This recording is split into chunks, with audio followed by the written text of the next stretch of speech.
दूर किसी जंगल में सारे पंछी मिलजुल कर रहा करते थे। वो हमेशा मुश्किल वक्त में एक दूसरे की मदद किया करते थे।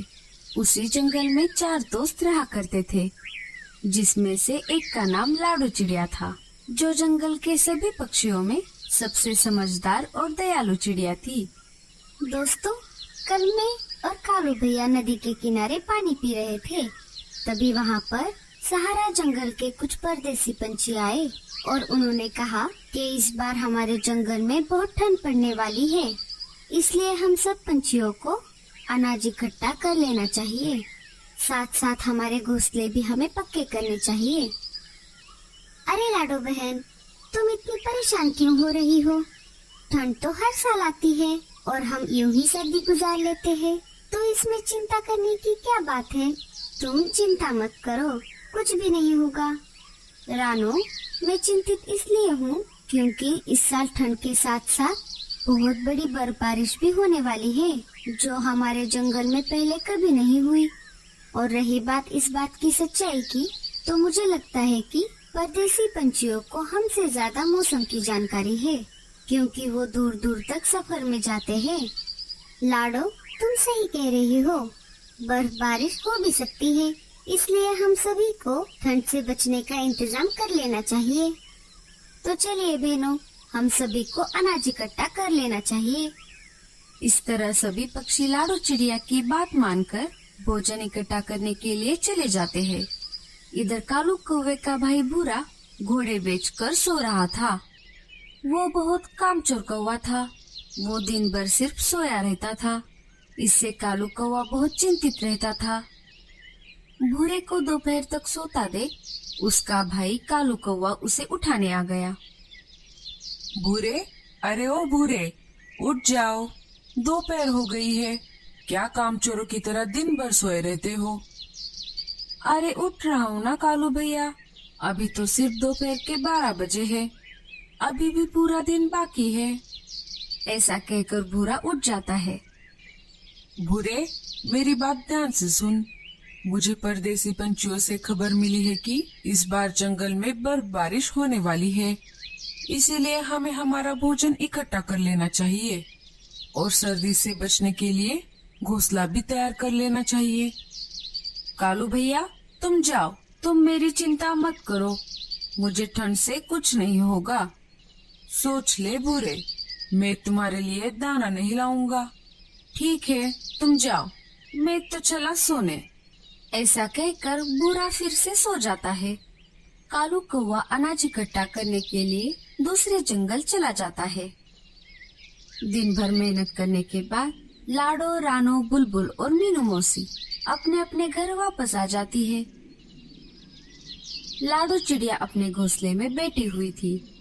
तभी वहाँ पर कालू कौवा आ जाता है और कहता है, लाडो, आज तो मैंने तुम्हें दिन भर नहीं देखा।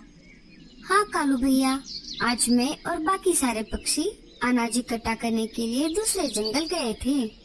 वैसे आप भी भोजन इकट्ठा कर लो। आपको तो पता है इस बार बहुत ठंड पड़ने वाली है। हाँ लाडो, मैं भी अनाज इकट्ठा कर लूँगा। वैसे मुझे तुमसे एक मदद चाहिए।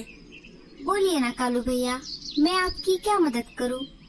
लाडो, तुम मुझे कुछ अनाज दे दो, मैं तुम्हें कल वापस कर दूंगा। ठीक है कालू भैया। और फिर लाडो कालू कौवे को अनाज के दाने दे देती है। कालू कौवा खुश हो जाता है और अनाज के दाने लेकर अपने घर चला जाता है।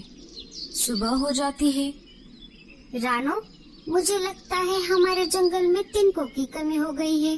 कल भोजन इकट्ठा करते वक्त मैंने तिनके की खोज की, पर मुझे बहुत कम ही तिनके मिले, जो बहुत ही ज्यादा कमजोर थे।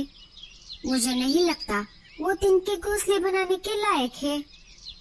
मुझे भी कुछ खास नहीं मिला था। अगर ऐसा ही हाल रहा तो हम वक्त पर हमारे घोंसले नहीं ठीक कर पाएंगे। क्या हुआ बहनों, तुम इतनी परेशान क्यों दिख रही हो? अरे लाडो, क्या बताऊं, मुझे लगता है हमारे जंगल में तिनकों की कमी हो गई है। मुझे और रानो को सही से तिनके नहीं मिले। अगर ऐसा ही हाल रहा तो सर्दी से पहले हम हमारे घोंसले नहीं ठीक कर पाएंगे। वैसे भी जब सर्दी आएंगी तब का तब देख लिया जाएगा। हमारे घोंसले तो अभी तक मजबूत ही है। नहीं मीनू मौसी, हम यूं ही बैठकर सर्दियों का इंतजार नहीं कर सकते। हम तिनके जमा करने सहारा जंगल की तरफ जाएंगे।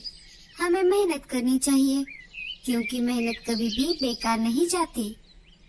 ठीक है लाडो, इस बार हम तुम्हारी बातें मान लेते हैं। और सभी पक्षी उड़कर सहारा जंगल की तरफ चले जाते हैं। भूरा कौवा उन्हें छुपकर देख रहा था। वो हंसते हुए कहता है, बड़े आए समझदार, यूं ही अपना सारा दिन बेकार के काम करने में लगे रहते हैं। समझदार तो मैं हूँ, जो अपनी लाइफ को एंजॉय कर रहा हूँ। इधर लाडो चिड़िया तिनकों की खोज में बहुत दूर आ जाती है। बहुत देर तक उड़ने पर भी लाडो को तिनके नहीं मिलते। तभी लाडो चिड़िया को जमीन पर बहुत सारे मशरूम दिख जाते हैं। इतने सारे मशरूम देख लाडो चिड़िया चौंक जाती है और वो उस मशरूम के पास चली जाती है। अरे वाह, ये तो बहुत बड़े मशरूम है। इतने बड़े मशरूम मैंने आज तक नहीं देखे। मशरूम को देख लाडो चिड़िया को एक आइडिया आ जाता है। ये मशरूम तो बहुत बड़े हैं। क्यों ना मैं उसे अंदर से खोखला कर अपना घर बना लूं, जिससे कि मुझे तिनके भी नहीं खोजने पड़ेंगे और हम बर्फबारी से भी बच जाएंगे। क्यों ना मैं अपने दोस्तों को जाकर इस मशरूम के बारे में बताऊं, जिससे वो भी अपना घर इस मशरूम से बनाए। लाडो चिड़िया अपने दोस्तों के पास आ जाती है और वहाँ पहुँचकर मशरूम के बारे में बताने लगती है। सभी को लाडो का आइडिया पसंद आता है। कुछ ही देर में लाडो और उसके साथी मशरूम को खोखला कर अपना अपना घर बना लेते हैं और वहाँ पर अनाज लाकर रहने लगते हैं। एक दिन भूरा कौवा उनके पास आ जाता है और मशरूम के बने घरों को देखकर हंसने लगता है। अच्छा, तो यहाँ हो तुम लोग, और क्या यही है तुम्हारा मशरूम वाला घर? मैंने तो सोचा था कि तुम लोगों ने कोई अच्छा घोंसला बनाया होगा। नहीं नहीं भूरे जी, ये अंदर से बहुत मजबूत है। तुम्हें विश्वास नहीं है तो अंदर जाकर देख लो। नहीं नहीं, मैं नहीं रहूंगा ऐसे बकवास मशरूम के घरों में। तुम सब मजे से रहो, मैं तो चला। हाँ हाँ चले जाओ, लेकिन एक बात याद रखना, जब बारिश होगी तब हम में से कोई तुम्हें अपने घर में नहीं लेगा। बड़ा आया हमारे घरों का मजाक उड़ाने वाला। नहीं मांगूंगा मैं तुम सबसे मदद। तुम सब मत रहो ऐसी गलतफहमी में कि बारिश होगी। और फिर भूरा वहाँ से उड़कर चला जाता है। कुछ दिन ऐसे ही गुजर जाते हैं। सर्दियों का मौसम आ जाता है। सब तरफ ठंडी ठंडी हवाएं चलने लगती है। पूरे जंगल में सन्नाटा छा जाता है। सभी पंछी अपने अपने घरों में डरे हुए बैठे थे। इधर भूरा पहले तो ठंडी ठंडी हवाओं का मजा ले रहा था, लेकिन जैसे जैसे ठंड बढ़ती जा रही थी अब वो परेशान होने लगा था। कुछ ही देर में बर्फबारिश भी शुरू हो जाती है, जिसे देख भूरा और भी ज्यादा घबरा जाता है। अरे अरे, ये अचानक से इतनी सर्दी कैसे बढ़ गई और अब तो बर्फबारिश भी शुरू हो गई। मैंने गलती कर दी जो मैंने लाडो की बात नहीं मानी। लाडो ने ठीक ही कहा था कि इस बार बर्फबारिश भी होगी। अब मैं क्या करूं? मैं एक काम करता हूँ, मैं लाडो चिड़िया के पास चला जाता हूँ, वो जरूर मेरी मदद करेगी। ऐसा सोचकर भूरा लाडो के पास जाने ही वाला था कि तभी लकड़ी का टुकड़ा उसके सिर पर गिर जाता है और वो बेहोश हो जाता है। बर्फबारिश के कारण भूरा कौवा बर्फ में दबने लगता है। सुबह हो जाती है। सभी पक्षी तो अपने मशरूम वाले घरों में थे। सिर्फ भूरा ही था जिसने अपना घोंसला मजबूत नहीं किया था। लाडो को भूरे की चिंता होने लगी थी। हम सब पक्षियों ने तो अपने मशरूम वाले घर बना लिए, सिर्फ भूरे ने ही नहीं किया। मैं एक काम करती हूँ, मैं जाकर उसे देखती हूँ कि उसने रात वाले तूफान का कैसे सामना किया। लाडो भूरे के घोंसले के पास आ जाती है। उसने देखा कि भूरा बर्फ में जमा हुआ था। अरे ये क्या हो गया? भूरा तो बर्फ में दबा हुआ है और इसके सिर पर तो चोट भी दिख रही है। मैं एक काम करती हूँ, जल्दी से सभी को बुला कर लाती हूँ। मैंने तो पहले ही कहा था कि वो भी हमारे साथ मशरूम के घर में रहे, पर वो कहाँ मानने वाला था। उसने मेरी एक भी नहीं सुनी और अब देखो भुगत रहा है ना।